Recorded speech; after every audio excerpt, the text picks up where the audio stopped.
What's up to all my freelancers, designers, and creatives? This is Nathan, and this is another episode of Freelance Jumpstart. In many of the episodes, I'm normally teaching on a particular topic. There's something that I saw, there's something that I'm working on in my business, or there's something that I've experienced in the past, and I'm just sharing why I think something needs to be improved or different things that I'm working on. So that's normally how the flow of things go. But today is a little different. I was online on YouTube specifically, and I saw a video. And that video, the creator was talking about how YouTube was getting very strict in their copyright policies, and many of their videos were being taken down or really demonetized. So just to take a step back, really how people make money on YouTube is first they set up a YouTube channel and they make some type of original content. They do something where they either record their own video, maybe they make a parody, maybe they do a review and critique of different movies, maybe they do something just for entertainment, maybe they set up a channel like me and they're actually teaching something. So different reasons people set up YouTube channels, but mainly they're doing it for entertainment and because they really like it. After you grow to a certain size on YouTube, then at that point you have the ability to monetize your videos, or really what you're doing is you're turning on ads, and then an ad will play at the beginning of your video, the end of your video, and you can even place where in the video, maybe halfway or a fourth of the way through, you can place where you want those ads to show up. And as more people watch your videos and sometimes click on the ads and other things, you get paid a small percentage as a creator.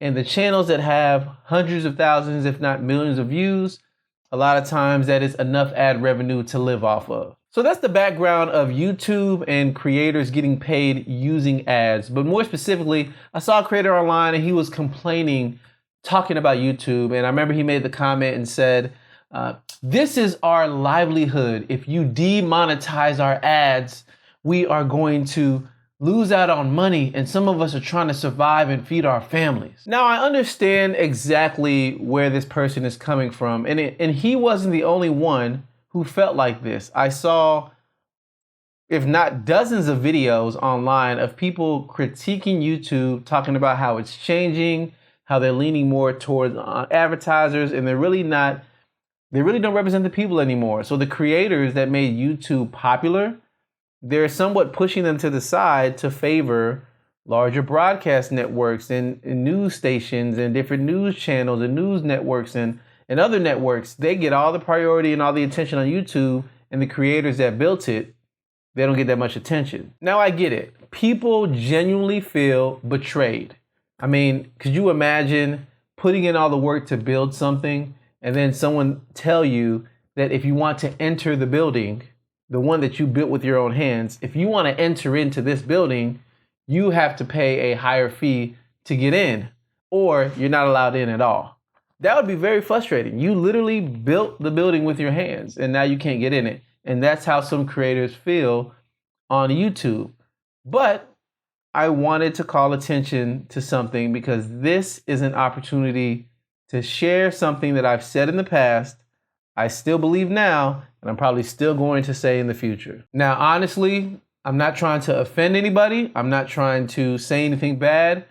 This is just honestly real talk. What I'm getting to is, if you're complaining because you feel like YouTube has changed some things and now they've taken away your livelihood and you can no longer feed your family, then you don't have a business. You don't have a business. You literally work for YouTube. You're somewhat of a subcontractor for YouTube, and whatever YouTube or Google really, or really Alphabet, but that's a whole nother story. That's just the parent companies that own them. But you really don't have your own business. You have something in which you are a subcontractor for YouTube. So if YouTube changes something, your whole model collapses. This is important for me to say because we live in a time where everybody wants to be an influencer or a social media influencer. They want to either be funny or talk about a topic at large and become, known in a certain community and then gain respect and gain hundreds, if not millions of followers. And then they want to start reaching out to companies for ad revenue and different things of that nature, a lot of people try to be influencers. When I was in high school and even going to college, they say, what do you want to do? What is your career path? And you had to think, I want to be a doctor. I want to be a lawyer. I want to be an engineer. You had to think about what you wanted to do. And, that tied into what you were learning in high school and then what your major would be in college, so on and so forth. I mean, nowadays we have kids growing up. Their goal, honestly, is to be an influencer.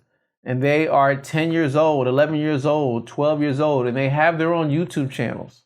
And they're hoping just to do it so they get popular, and then maybe they can be, some type of influencer. That's somewhat of the path we're on. But I want to call attention to something, which is this. That is not a business. That is you leveraging a platform and trying to leverage social media to gain influence and a voice, but that doesn't mean you have a business. And to speak specifically to the creator's video that I saw, he was talking about animation. He was an animator. He did different animations online, and he was saying many of the animators that are on YouTube, their livelihood is getting taken away because their channels are being demonetized, and many people are losing out. They're doing all these illustrations by hand, but because it looks similar to something that exists or is classified as fan art, then all their channels and their money that they're making through ads is being removed and taken away. And what I really want to call attention to is this. Well, I have a couple of things to say, but I'm going to call attention to one thing. You have to think about how your business model is structured. If your business model is structured in such a way, if one thing were to change and it topples all of the other dominoes, you don't really have a strong business model. You are dependent, or you are really a pseudo employee of another company. There's nothing wrong with being an employee. I mean, I have a day job. I've made videos about how I freelance in addition to having a full-time job. So there's nothing wrong with that. But if you are masquerading as an entrepreneur or masquerading as having your own business when really you're a pseudo employee, it's not the same thing. And I don't say masquerading as an insult. I'm just saying that you really need to know where you stand and how your business model works and functions. Here's an example. I used to work at a company and I was a little shocked. A couple of things I saw at this company. One thing that I saw was they didn't really treat their employees very well, and their entire business model was built off of customer service.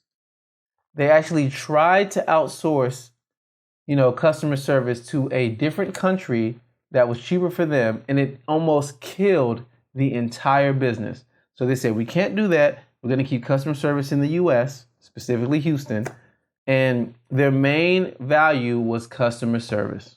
That was their main value that they gave away. And I was shocked that they treated their employees so badly, because if the employees went on strike, or the employees said, we're frustrated with how you treat us, we want a raise, or whatever it's going to be, we're not going to work unless you give us a raise, the company would have failed. The company would have ended. So I was shocked at how vulnerable the company was. Now, of course, people don't want to quit because they want to keep their job. That makes perfect sense. But again, I was shocked. Now, in that case, they do have a business. They had different services and, different things of that nature. But it was something that they provided and they cultivated themselves. They're not dependent on anyone else. If the market were to change and they still have their employees, their customer service is still good. If it was a web hosting company, so if it was a web hosting company and, something changed with the servers, or the price with servers went up that they were renting, their customer service was the value. So even if servers went up, they still got their customer service. But if they lost their customer service, their business would fail. However, their business wasn't dependent upon some external factor that could ruin them. In that example, I say all that just to say, if you're on YouTube and you're trying to be a YouTuber and you're trying to grow a business that way, you have to at least recognize you cannot be solely dependent on the revenue and the income from YouTube and YouTube ads. You actually have to bring value to the table. That is literally the definition of business. When you have your own business, it's an exchange of value. What can you offer someone, whether it's a product or service? What can you offer someone that has value and they're willing to actually pay you for it? What is it? I'm not sure what it might be. Maybe it is some type of, if you're watching this channel, you're a freelancer. So maybe it is something like your process, or maybe it is some design, or maybe it is something else where you are acting as a consultant, a designer, a videographer, a photographer. Who knows? But you have something of value. And when people see value in it, they give you money. That's business. And as it flows from business, marketing is literally informing someone of the value that you have in different ways so that they would invest in what it is that you have and they can get a return for their investment. That's marketing. You're just talking about it in different ways. Again, back to the YouTube example. If you're struggling in this area, you really need to think about, what is your business? And as I said, it's not I have a business. I'm a YouTuber. Not a business. Because as we can see, YouTube changes one thing, your business is over. So what else can you do to bring value to somebody? In specific, in the video that literally inspired this one, it's an animator. How can you use your animation skills for businesses, for companies, to help them in their advertising? Right now, there is a resurgence of illustration and animation online to communicate messages for marketing. That's all over the place. But again, that's not easy, because here you are convincing someone of your service's value, trying to explain where the value is. You have to deal with clients. People are getting a little, I guess I'll say, lazy, because you want to wake up, make a YouTube video that's based on whatever topic you wanted to, upload it, and then just wait for the money to come in. That may work for some people and that might be true. But again, if YouTube were to change their entire policies and say, hey, if you want to make revenue on YouTube, you got to pay a yearly fee of X to make revenue. If they were to change and come up with that rule and that law, you're done for. Or you have to ask yourself, now are you getting as much as a return from all the work that you're putting in? And again, it would just shift whatever it is that you're doing. So again, I would literally like to challenge people and strongly advise, if you are looking to be an influencer online, if you do have a YouTube channel, even if you don't, and you're just thinking about other ways of your business, you have to start thinking about, how can you diversify your income, or how can you truly have a core value offer in your business? Now, in episode 63 of the Freelance Jumpstart Podcast, I talked about something that is similar to what I'm talking about today. That was called the product spectrum for freelancers. And what I was talking about in that video is literally, because the same thing happens to me. If I'm a web designer, this is actually a true story. This is going on. If I'm a web designer and I offer web design to people, that's my main value that I'm offering, right? Really, it's the result from my web design, but yeah, let's just stay in this example. What I'm offering is web design. Since I started doing web design like 9 years ago, 10 years ago, since I started doing that, man, these website builders have completely took off. Wix.com, I remember when Wix came out, it was so weak. Now it's a little more proficient. So there's all these website builders. Squarespace has just taken over so much that they're the sponsor of an NBA team. That means they got a lot of money. So Squarespace has taken off. That's competition for me, right? How am I going to overcome that? So if the main value that I add or bring to the table is easily replaced by these other website builders that are popping up. I didn't even bring up Webflow yet. These other website builders that are popping up, how can I adapt? What is my real value that I'm offering? This is why, as a freelance creative, that though my skills and my creative skills to make websites is important, I've transitioned a lot to strategy, analytics, and overall consulting. So I not only know how to build something, I can analyze your business and really help you get there, whether it's specifically with websites or anything else. Yes, I went to business school. You don't have to go to business school. That information is online for you to look through, and even in some of these videos that I'm offering to you at no cost. But again, you have to think about what else can you add. And in that episode of Freelance Jumpstart, episode 63, I talked about that. I said you need to have different types of revenue. Maybe you do need to have your main offer. Great. Maybe you do have a YouTube channel, and maybe you are popular enough to where it brings in revenue. Great. Maybe you need to add something of consulting or coaching. Maybe you need to think about writing something and becoming an author. Maybe you need to become a speaker, a public speaker, and diversify and go different places and get paid a little bit for your speaking. That's optional. Maybe you have a podcast like this and you get sponsors for your podcast, and then you grow from there. There has to be multiple places of revenue. So think about that. How can you diversify that video? I'll leave that link in the description below, and you'll probably see a link pop up for it at some time in this video. But you got to think about that. What else can you do besides the main thing that you're offering? I'm even thinking about my friends who are photographers and videographers. Cameras are becoming more affordable, and people, if it's just a camera that makes you special, people can just go rent one. They don't even need to buy one. They can rent one, get their friend, shoot different things, go from there. I recently got another phone. This phone camera is like amazing. And maybe I don't need a camera anymore. Maybe that phone is enough, right? I actually know of a photographer. Her name is Bonnie Singh. I'll put a link to her stuff in the description. A lot of the photos that she takes for clients, she uses her iPhone. That's it.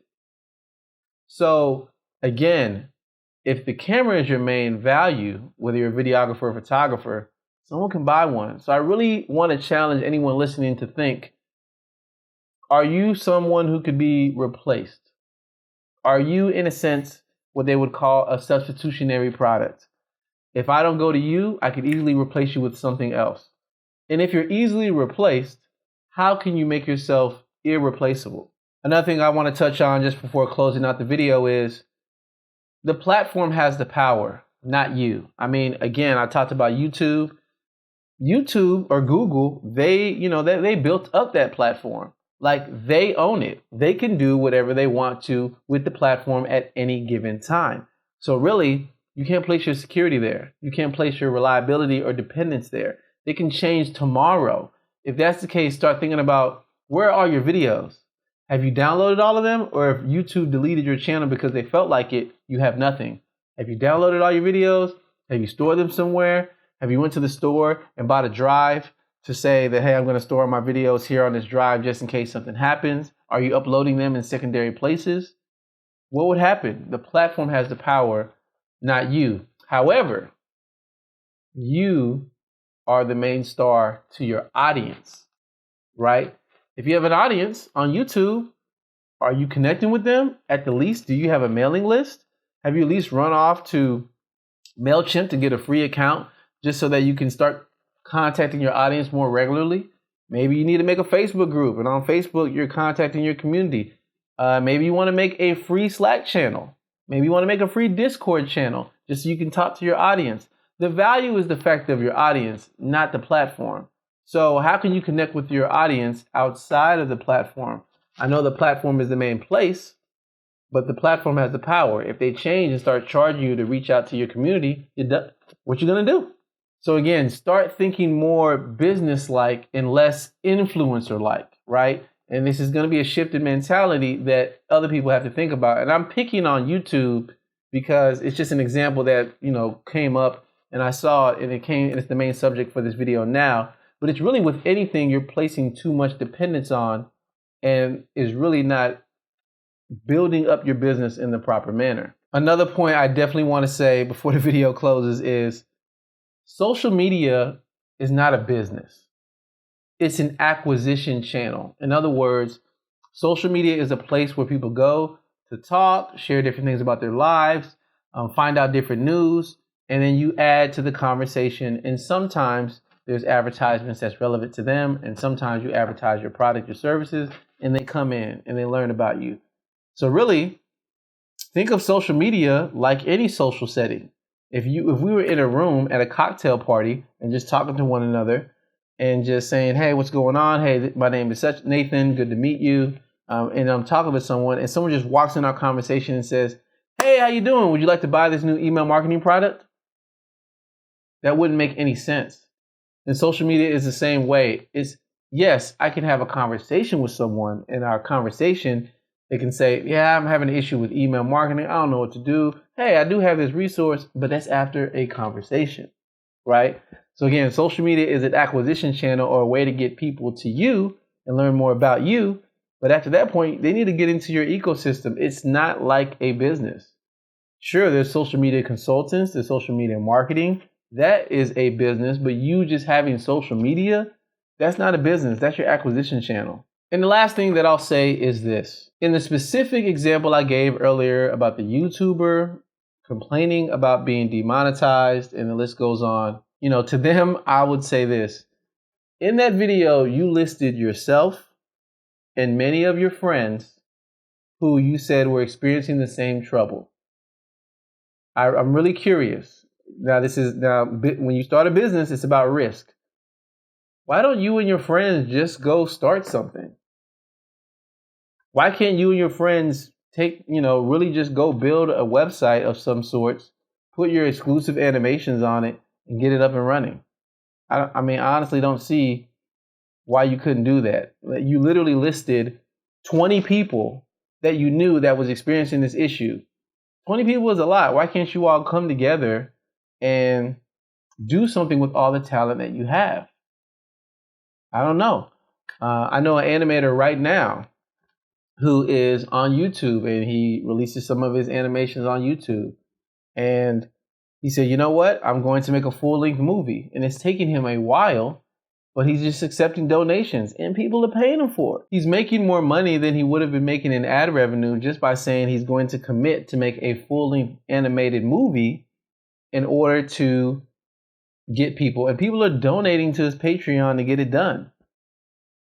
So I said a lot in this episode, and honestly, this video is longer than I normally take in a video because I really wanted to stress the point that it's possible for you to have a business. If you already have a business, and I'm saying business in quotes, if you already have a business and it's highly dependent on social media influencer tactics and YouTube, and you have a large audience, start transitioning that audience to connect with you and start thinking about how you can add value and actually build a real business.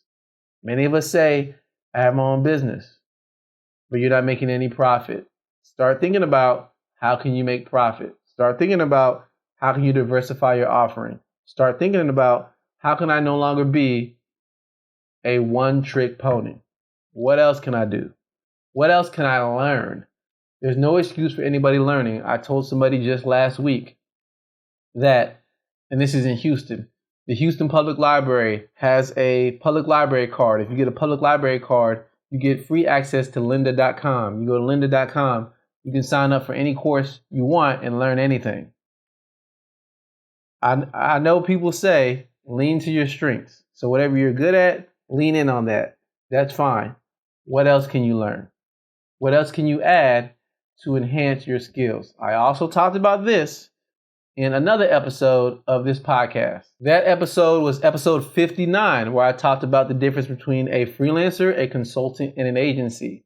And the main point of that whole thing was, if you're a freelancer, but you really want to get respect, what else can you add to your skills to be more of a consultant? If you're a consultant, what else can you add to your skills, or who can you partner with to make sure a lot of production gets done? And if you're an agency, where is your strength?